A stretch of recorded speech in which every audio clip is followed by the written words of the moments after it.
So this is Skyrim. The most recent release of it, in fact, where they added fishing and released it for modern platforms. Again.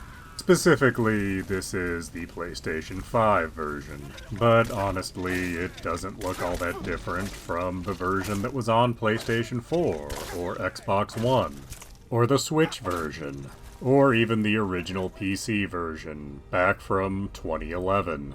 And that's sort of my whole issue with Skyrim as a whole. How can we possibly miss it and grow nostalgic if it never goes away?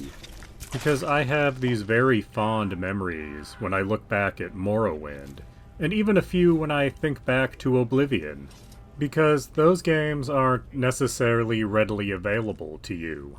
Hypothetically speaking, I could get my old copy of Morrowind running on my modern PC, but I know to do that, I'm gonna need to jump through quite a few hoops to get it to run properly. But not Skyrim.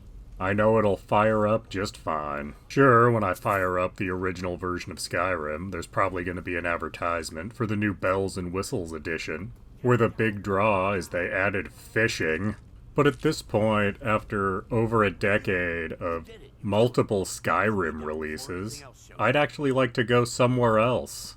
Or even back to the area where an old game took place. Like, how has that changed in the last few hundred years? How is Hammerfall looking these days? And no, I'm not interested in Elder Scrolls Online. I'll take my RPGs in isolation, thank you. I'd just like a slightly different setting. I mean, there's only so many times you can dragon shout before it loses its luster. And maybe after we've given Skyrim a few years off, we can come back and have some warm and fuzzy feelings about being the Dragonborn. And at that point, we can come back to Skyrim and get all warm and fuzzy as we look through its incredibly liberal interpretation of Norse mythology. Because after all, you can't miss something that never goes away. Please do subscribe, comment, like, and tell your friends.